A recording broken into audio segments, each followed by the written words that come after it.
Welcome to Headline Simsbury. I'm Karen Handville. Work has begun on preparations for a medical marijuana production facility on Grist Mill Road in Simsbury. Recently, the president and chief operating officers of Curaleaf, which was one of the 4 companies to receive a state license to operate a medical marijuana facility, sat down at SCTV to talk about the company and to reassure Simsbury residents about security at the facility. The other thing that the people of Simsbury really should know is that anything that leaves the facility is a packaged product, packaged and sealed product, ready for sale at a licensed dispensary throughout the state. So it's not that there's bud in a jar that's going somewhere. Mm-hmm. This is a packaged product that's sealed specifically that can be purchased by a patient who has a qualifying condition and a card that can get into a dispensary to purchase this product. And in addition, we have software that gives us the capability to track each gram seed to sale. Okay, so that's what I wanted to know about, because I was at a Chamber of Commerce meeting this morning, mm-hmm. and I passed around my clipboard with a sheet of, and I said, write down, if you have any questions, write them down. And one of them was, how will you ensure that the product stays in-house? Yeah, diversion. So tell me more about that. Diversion was a large concern, obviously, and a big part of our application.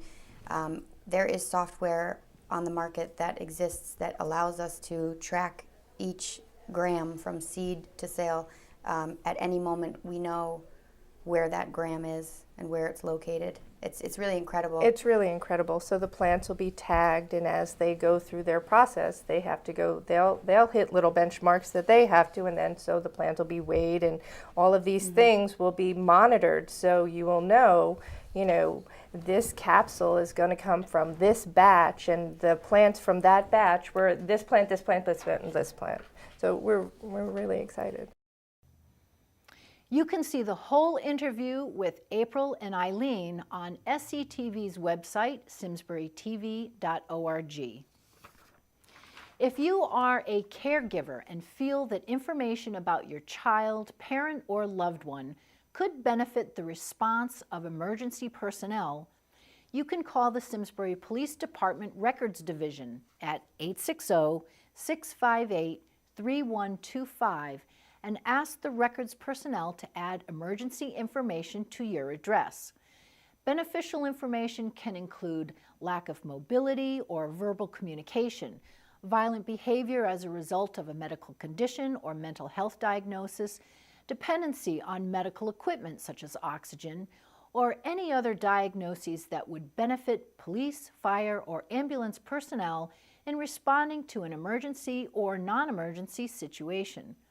The information will be stored in secure records management, computer-aided dispatch software. If you would like to take advantage of this service but still have questions or concerns, you can contact Captain Nicholas Bolter at the Simsbury Police Department at 860-658-3106. The Simsbury Police Department has received numerous telephone calls from individuals who have received text message alerts claiming to be from Simsbury Bank and asking to call a number to learn how your account is affected. These text messages are fraudulent attempts to scam people into providing personal identifying information. The provided telephone numbers have a recorded message from Professional Property Management and refer the caller to another telephone number if they're interested in sales, locked out of their residence, or need additional assistance. Another provided telephone number claims to be the bank's fraud department and requests a 16-digit account number. Simsbury Bank has posted a reminder on their website at simsburybank.com that they will never call, text, or email you and ask you to provide specific card, account, or PIN numbers. If you have any concerns or if you've been the victim of this or another scam, we suggest that you contact Simsbury Bank or your financial institution as soon as possible to report the fraud. Simsbury Bank has a contact form on their website. And notify the police department. Detective Matthew Christian is currently investigating this scam, and he can be reached at 860-658-3141. Looking for a great place to trout fish this season? Join the Simsbury Fishing Game Club, offering an outstanding close-to-home reservoir for you to fish. Opening day is April 19th, and fishing is by permit only. The club stocks the started reservoir located at the Onion Mountain Park in Simsbury with large brook, rainbow, and brown trout the day before opening day of trout season and 3 additional times during the season. You will be fishing for 12 to 14-inch trout, or you could get lucky and catch an 18 to 20-inch trout. Many of the members are fly fishermen who fish for fun and release the fish that they do catch. The club's daily fish limit is 4 fish with a weekly total limit of 12 trout. Annually, the club sponsors a children's fishing derby for permit holders children ages 14 years and younger, featuring great prizes, food, and treats. The Children's Fishing Derby promotes the sport of fishing, good sportsmanship, and respect for the natural environment. Simsbury residents can join the Simsbury Fishing Game Club and obtain a started reservoir fishing permit online for $240 at www.simsburyrec.com. Click on the fishing link, or purchase at the Simsbury Parks and Recreation Office located at 100 Old Farms Road in West Simsbury. You must also have a valid 2014 State of Connecticut fishing license and agree to adhere to the started reservoir fishing regulations. The permit is for fishing only and must be visible on your hat or coat at all times. You will not find a better place to enjoy the sport of trout fishing this spring and summer than the started reservoir's scenic setting right here in Simsbury. If you have other questions about the club, you can contact Fred Bononi, president of the Simsbury Fishing Game Club, at 860-243-1280. The Simsbury Culture, Parks and Recreation Department would like to congratulate the Simsbury Spinners on their splendid performance in Hartford's St. Patrick's Day Parade. The Simsbury girls were wonderful representatives of our town. Congratulations. If your child is interested in learning baton twirling, there is a 5-week spring twirling program beginning Wednesday, April 23rd. Your child will experience twirling firsthand as a Simsbury spinner in the Simsbury Memorial Day parades. Simsbury will be the site of the National Boys High School Hockey World for a few days from April 3rd through the 7th as the International Skating Center hosts the Tier 3 USA Hockey Junior National Championships. The town is expected to be crowded with high school hockey players. The event is expected to generate over 2,000 room nights for hotels in the greater Hartford area. Many of the athletes, their coaches and families, and college recruiters will be staying and eating in Simsbury during the tournament. The games are expected to be open to the public. The Simsbury Latimer Lane Elementary School PTO will hold its All for Kids consignment sale on Saturday, April 5th from 8 a.m. to 1 p.m. in the school gymnasium. All white tagged items will be marked down 1/2 of the original price during the last hour of the sale, and the sale will include gently used quality children's spring and summer clothing, outerwear, and shoes, a huge selection of toys, books, games, outdoor play equipment, sports equipment, and baby strollers and furniture.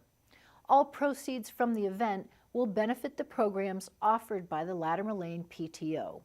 Latimer Lane Elementary School is located at 33 Mountain View Road, and you can visit them on Facebook, Latimer Lane All for Kids Consignment Sale.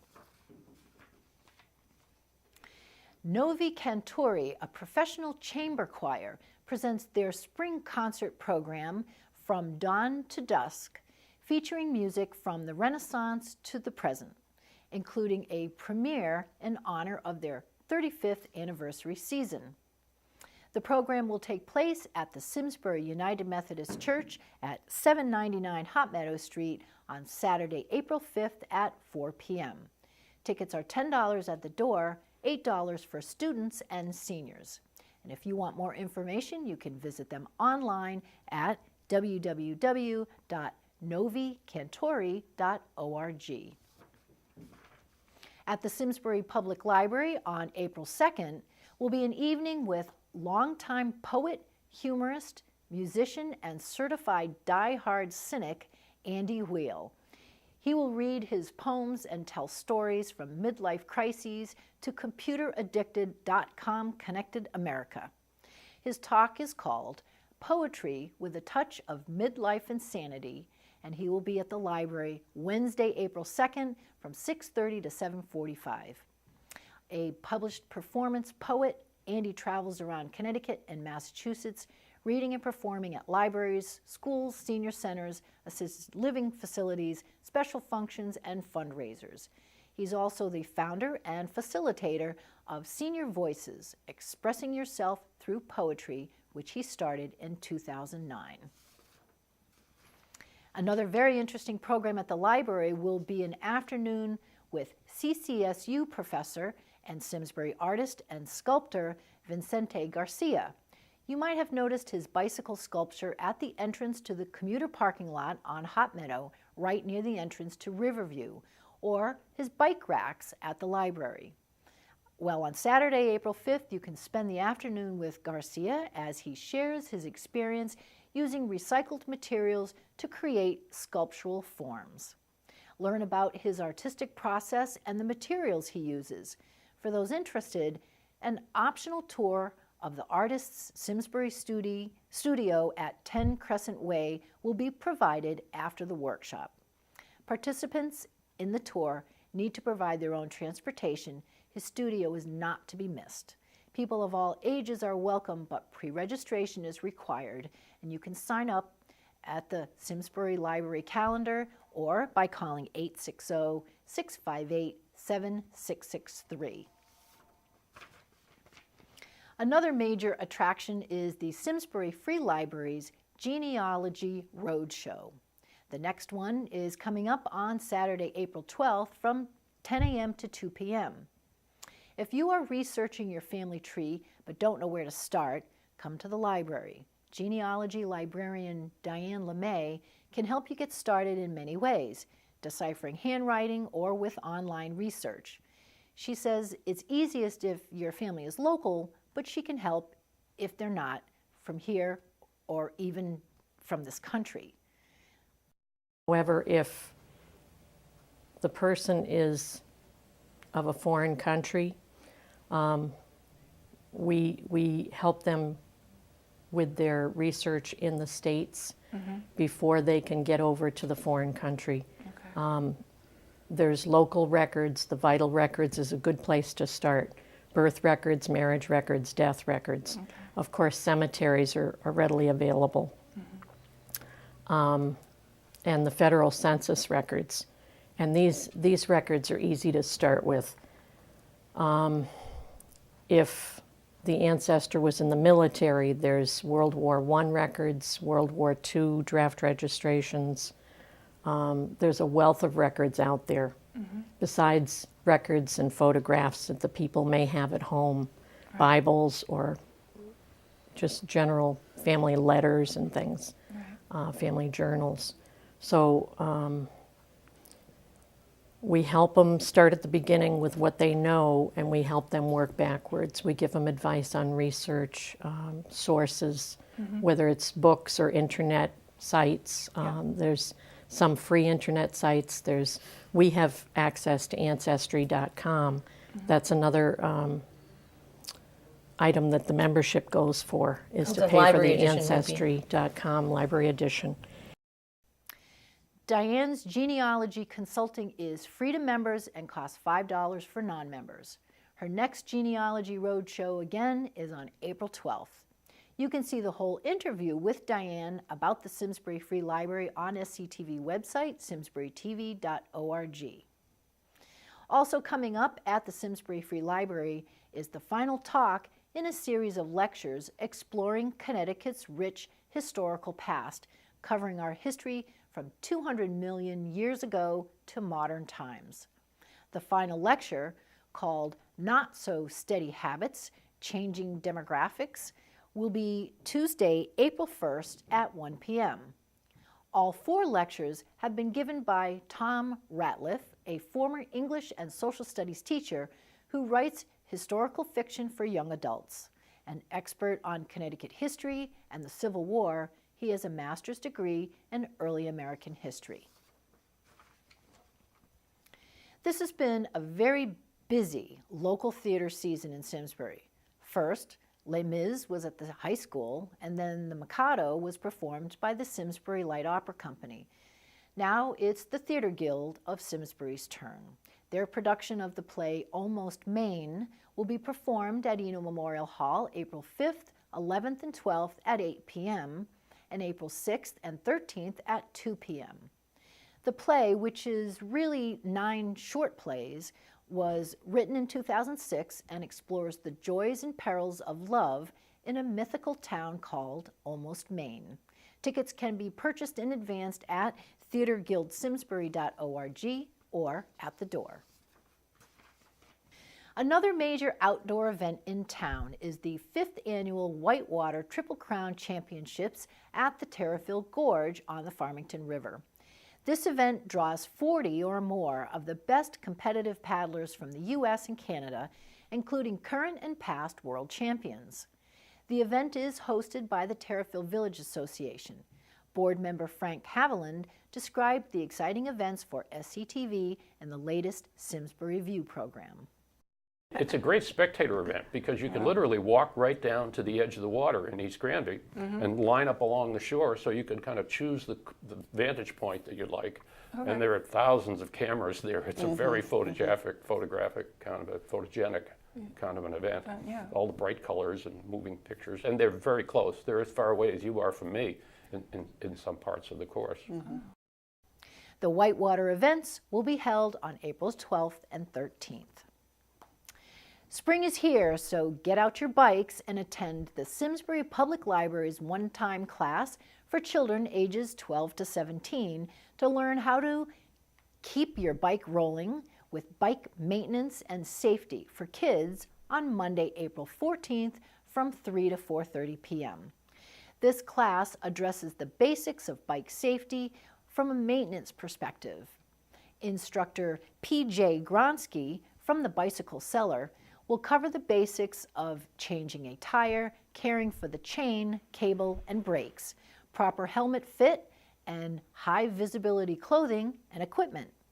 If you bring your helmet, PJ will help you make adjustments for proper fit. This is an ideal class for parents to attend with their children. Registration is required, and you can call 860-658-7663 to register. The Simsbury Granby Rotary Club will be hosting the 19th annual River Run from 9:30 a.m. to 2 p.m. on Sunday, April 27th at the Simsbury Meadows.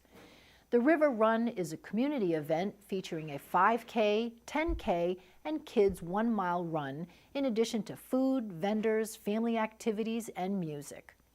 The event raises money for college scholarships for Simsbury and Granby High School seniors, as well as other great causes, and is great for competitive runners, active families, and even non-runners. Last year, 858 runners participated. There are divisions for all ages, including youth 14 and under, and for those 70 and over.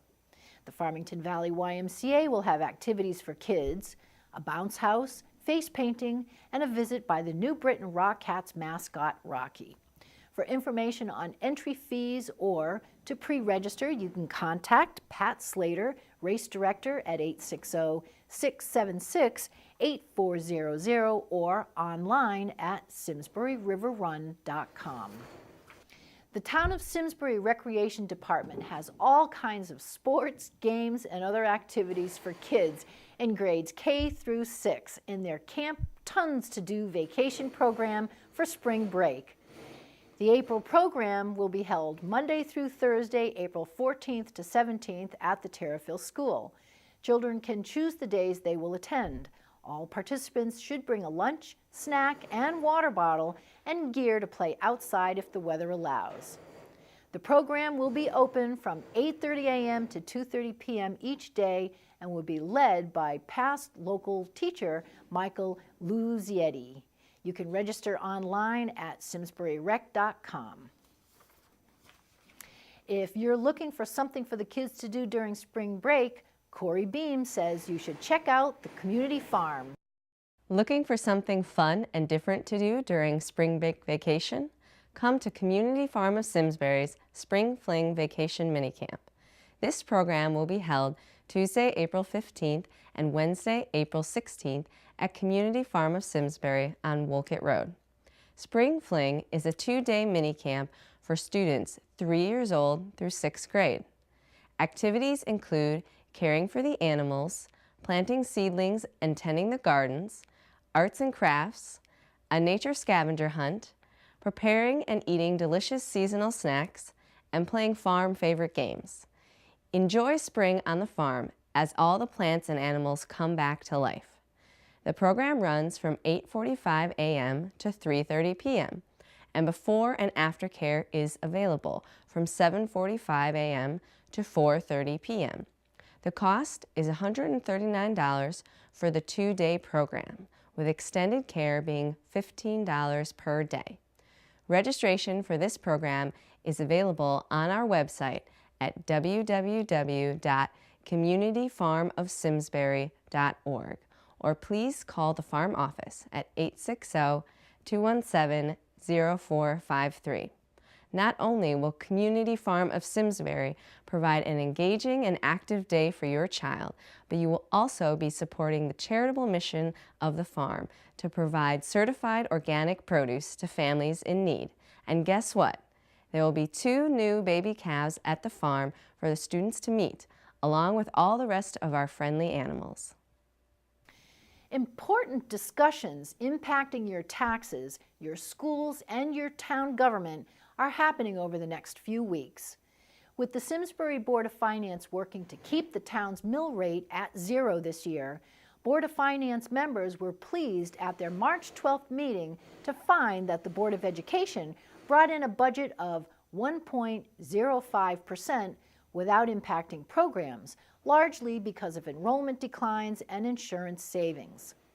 After the presentation of the education budget on March 12th, Board of Finance Chair Peter Askham summed up his reaction. I was pleased with your budget. I was delighted that I didn't think you could get down below 1.5 without really impacting programs. The insurance was fantastic, how both boards work together. You've been working on it for a long time, and it was great that it came out of Burke. I think I called him every day for a while. He was probably glad that the number came out. So he was tired of hearing from me, from Sean Gimbel, but I was anxious and I was delighted with the outcome. So it was a good outcome. Your budget's, in my mind, we asked you for 1 down to 0.5. 1.05, I'm not going to quibble over a few dollars. I think it's responsible. I think you, in my opinion, have, based on our diligence and the questions, I think you've really, you've gone through some hard choices. I think with the pressure you have in the current budget is forcing that too, because you got, a lot going on to digest it. So you're scrambling in this year to make it, and I appreciate that, because I know in times going by way back when, we had some times where we were told in October we weren't going to make our budget, and that wasn't a good feeling. And I appreciate you doing that effort. The Board of Selectmen presented its budget on March 25th. The public gets to comment on the entire budget at a public hearing on April 10th at the high school. The town budget referendum will be on May 6th. All those budget meetings are available to watch on the SCTV website, simsburytv.org, and will be broadcast on the SCTV government channel. You will probably want to check out the Boston Globe on April 30th to read their latest take on tourism in the town of Simsbury.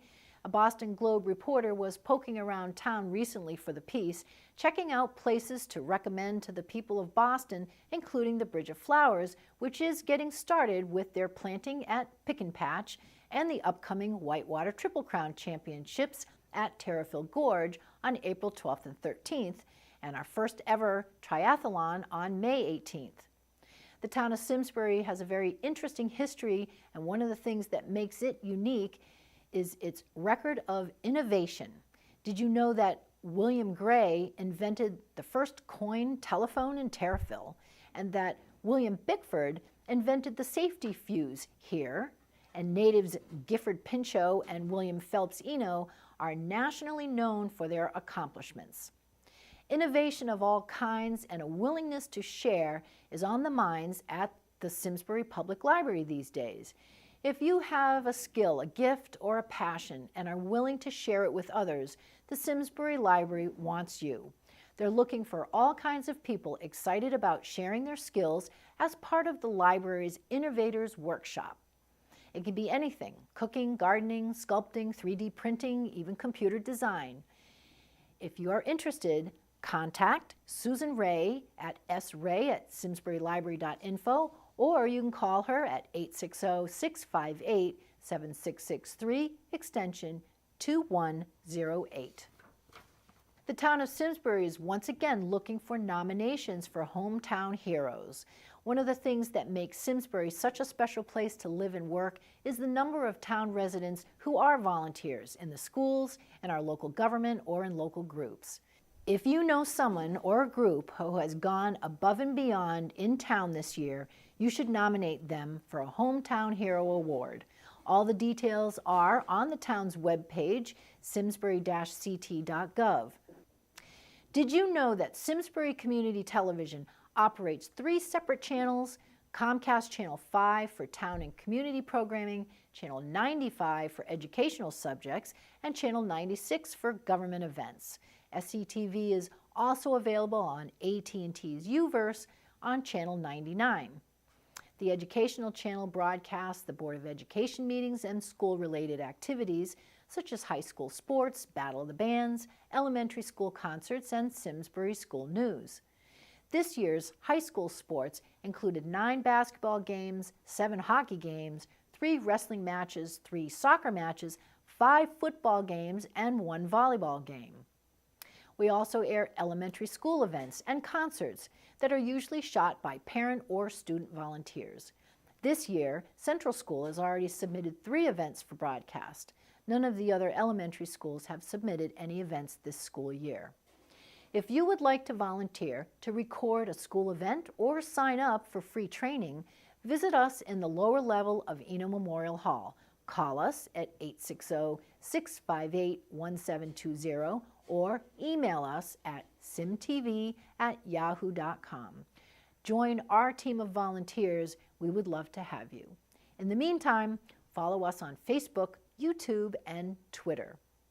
The SCTV staff and board of directors would like to thank all of you who have given us financial support to help us keep our town residents informed. Thank you for joining us. I'm Karen Handville, and we are SCTV, your town, your schools, your government.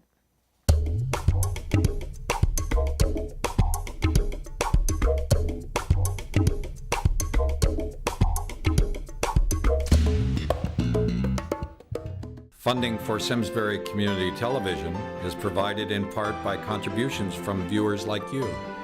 Thank you.